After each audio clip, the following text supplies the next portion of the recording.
नमस्कार दोस्तों, कैसे हैं आप सब। आई होप अच्छे होंगे, मस्त होंगे, ज़बरदस्त होंगे। वैसे आज का जो टॉपिक है वह है भारत के प्रमुख वायसराय।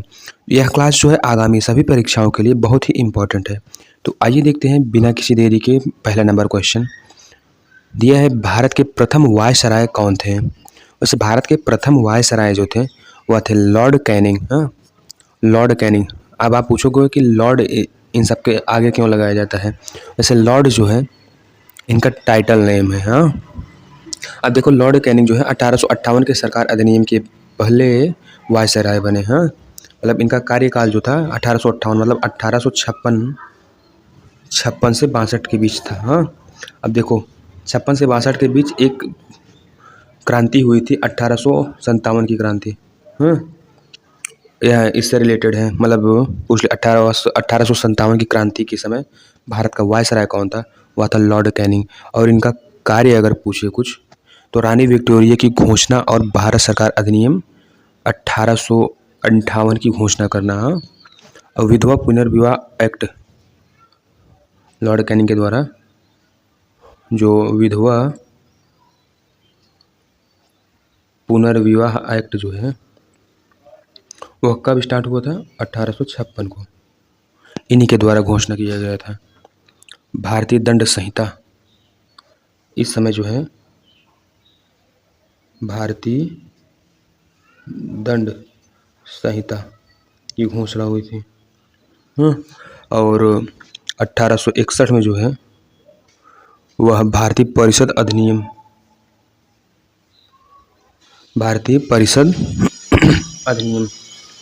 तो आई होप इस पहले क्वेश्चन से आपको कुछ न कुछ जानकारी, बहुत ही इम्पोर्टेंट जानकारी मिली होगी।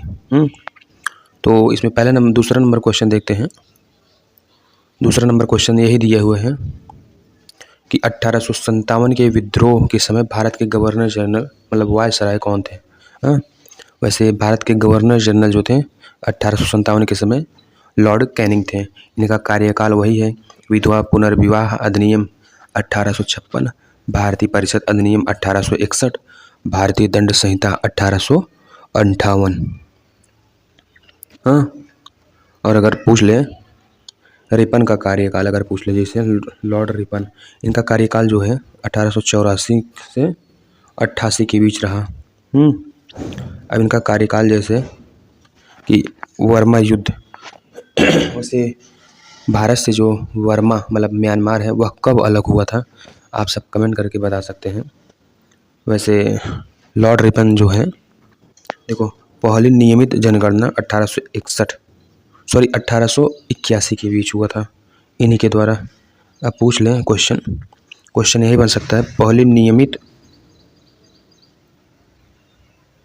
जनगणना जो है 1881 में किसके कार्यकाल में हुआ था। हाँ, तो लॉर्ड रिपन के कार्यकाल में हुआ था। और 1882 में जो है लॉर्ड रिपन के द्वारा 1882 में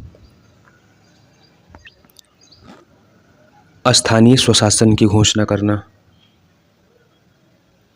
स्थानीय स्वशासन की घोषणा करना।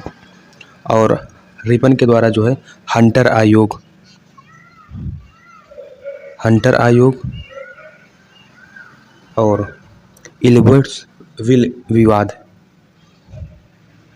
की घोषणा करना। इल्बर्ट्स विल विवाद की घोषणा करना। आई होप कुछ जानकारी लॉर्ड रिपन के कार्यकाल के द्वारा मिला होगा आप सबको। तो चलिए देखते हैं तीसरा नंबर क्वेश्चन दिया है हड़प्पा नीति। हड़प नीति जो है की शुरुआत किस गवर्नर जनरल ने की थी। वैसे हड़प नीति की शुरुआत जो है लॉर्ड डलहौजी के द्वारा किया गया था। अभी बताया गया कि रिपन का कार्यकाल में क्या क्या हुआ था। रिपन के कार्यकाल में जो है इनका कार्यकाल देखो 1880 से 84 के बीच चला था रिपन का कार्यकाल। और जो मैं अभी बताया दूसरे नंबर में 1884 से 88 बता दिया वो गलत था, इनका कार्यकाल ये है। अब देखो इनके कार्यकाल में क्या क्या हुआ था। पहली नियमित जनगणना 1881 में, 1882 में स्थानीय स्वशासन और हंटर आयोग, इल्बर्ट्स बिल विवाद रिपन को भारत के वायसराय थे। और अगर आपसे पूछ लें तीसरा नंबर क्वेश्चन में ना, जैसे अगर लिटन का कार्यकाल पूछे, लॉर्ड लिटन का, हाँ, इनका कार्यकाल जो है 1876 के से 80 के बीच चला। अब देखो, अगर इनके समय का कार्यकाल पूछे कि इन्होंने अपने समय में क्या क्या किया था, किस किस आयोग या एक्ट का स्थापना घोषणा की थी। देखो, रॉयल टाइटल्स अधिनियम, रॉयल्स टाइटल्स अधिनियम,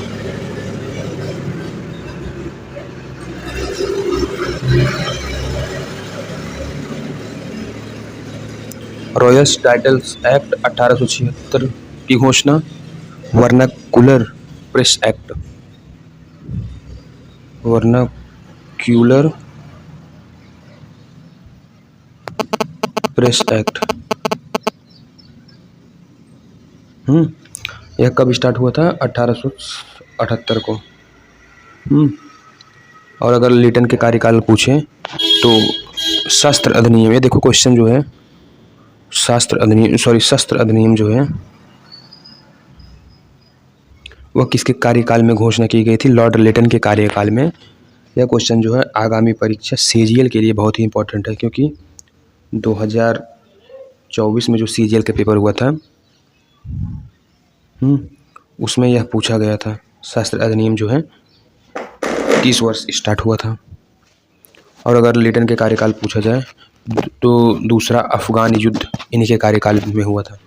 पूछ ले, दूसरा अफगान युद्ध के समय कौन वायसराय थे? तो दूसरे अफगान युद्ध के समय लॉर्ड लिटन थे। हाँ, आइए देखते हैं चौथा नंबर क्वेश्चन दिया है, भारत में स्थानीय स्वशासन, लोकल सेल्फ गवर्नमेंट के जनक किसे माना जाता है? वैसे रिपन को जो है लोकल सेल्फ गवर्नमेंट माना जाता है, के जनक माने जाते हैं। देखो, अभी भी बताया कि रिपन के कार्यकाल में क्या क्या हुआ था। रिपन का कार्यकाल जो है 80 से 84 के बीच है। इनके कार्यकाल में जो है पहली नियमित जनगणना हुई थी, नियमित जनगणना 81 के बीच, 1881 के बीच। और अगर 1882 में जो है रिपन के कार्यकाल में स्थानीय स्वशासन,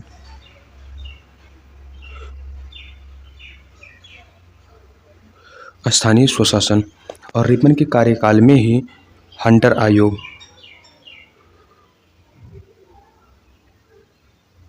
हंटर आयोग की घोषणा हुई थी। और अगर पूछे, इसमें लॉर्ड मियो भी बहुत ही इम्पोर्टेंट है। लॉर्ड मियो जो है 1869 से 72 के बीच इनका कार्यकाल था। इनके कार्यकाल में जो है 1871 का जो है भारत में प्रमुख जनगणना, अब भारत में सांख्यिकी सर्वेक्षण की स्थापना, और भारत में जो है 1869 में जो है भारत में सांख्यिकी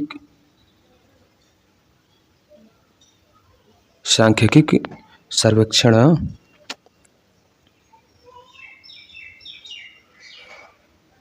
की जनगणना।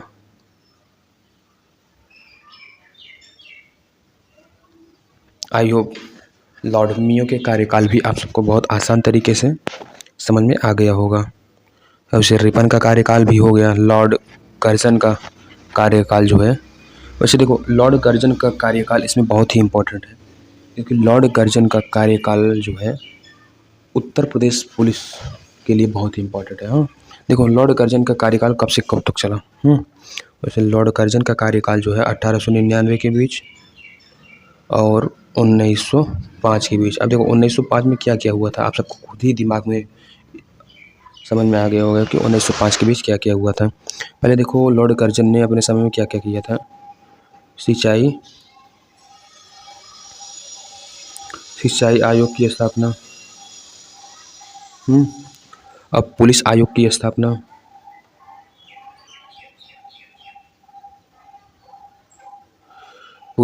की स्थापना, विश्वविद्यालय अधिनियम,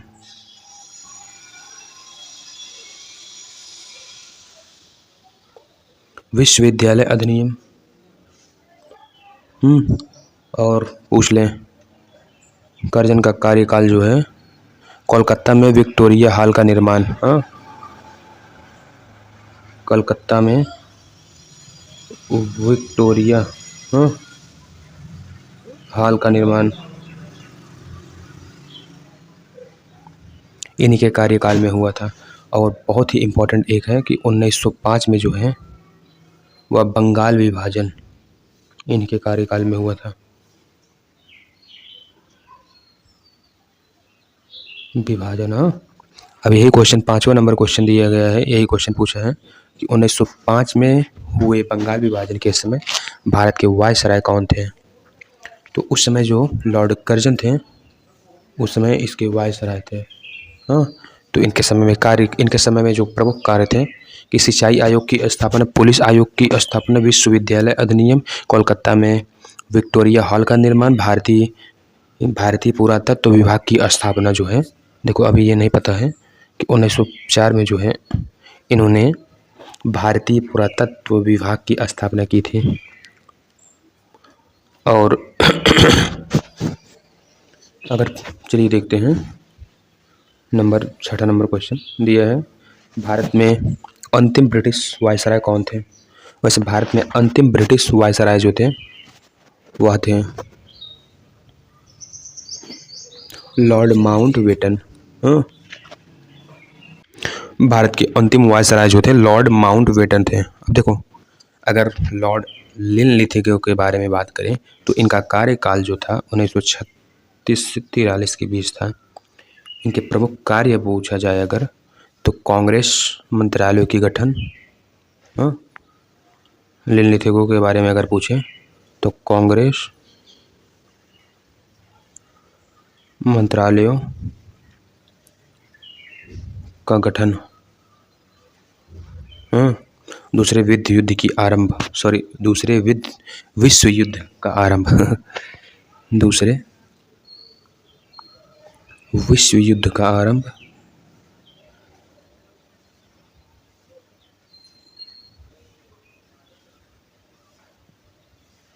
दूसरे विश्व युद्ध का आरंभ। और इन्हीं के समय जो है लॉर्ड लिनलिथिगो के समय फॉरवर्ड ब्लॉक। इससे रिलेटेड प्रमुख नेता जो हैं कौन हैं आप सब कमेंट करके बता सकते हैं। फॉरवर्ड ब्लॉक जो है 1939 में, और क्रिप्स मिशन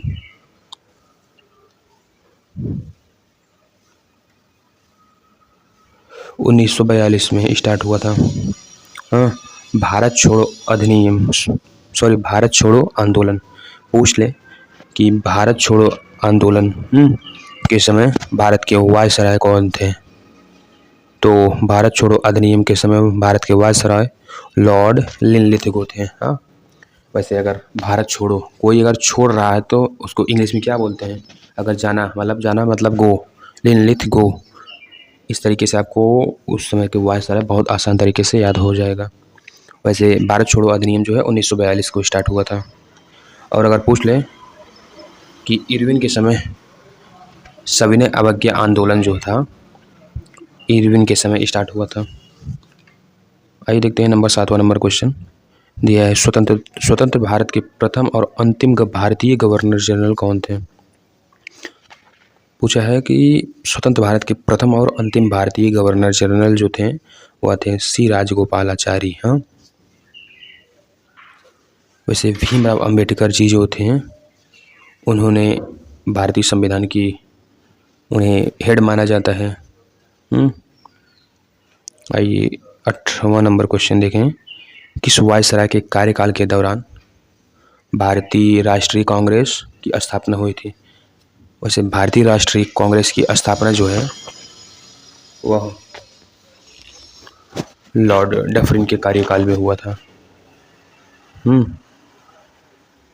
अब देखो लॉर्ड कर्जन के कार्यकाल में जो था कि इनका कार्यकाल कब से कब तक कभी बताया गया 76 से 80 के बीच में। इनके समय में डफरिन हो गया ना, कर्जन के कार्यकाल करजन के कार्यकाल यहाँ से यहाँ तक नहीं है, उनका कार्यकाल जो था 99 से 1905 था। इनके कार्यकाल में जो है सिंचाई आयोग की स्थापना, पुलिस आयोग की स्थापना, विश्वविद्यालय अधिनियम, कलकत्ता में विक्टोरिया हॉल का निर्माण, भारतीय पुरातत्व विभाग की स्थापना, 1904 को बिहार में पूसा में कृषि अनुसंधान संस्थान की स्थापना और 1905 में बंगाल की विभाजन। और अगर पूछ लें कि रिपन का कार्यकाल में क्या क्या हुआ था, तो रिपन के कार्यकाल में एक बार में अगर रिवाइज करें तो 80 से 84 के बीच रिपन का कार्यकाल चला था। अब देखो इनके कार्यकाल में इन्होंने क्या क्या किया था। भारतीय नहीं, पहली नियमित जनगणना 1881, 1882 में स्थानीय स्वशासन, हंटर आयोग, इल्बर्ट्स बिल विवाद, रिपन को भारत के ऊर्ध्व की संज्ञा दी गई थी। आइए देखते हैं नौवां नंबर क्वेश्चन दिया है, वर्ष 1919 के जलियांवाला बाग हत्याकांड के समय भारत के वायसराय कौन थे। वैसे जलियांवाला बाग हत्याकांड के समय भारत के वायसराय जो थे लॉर्ड चेम्सफोर्ड थे।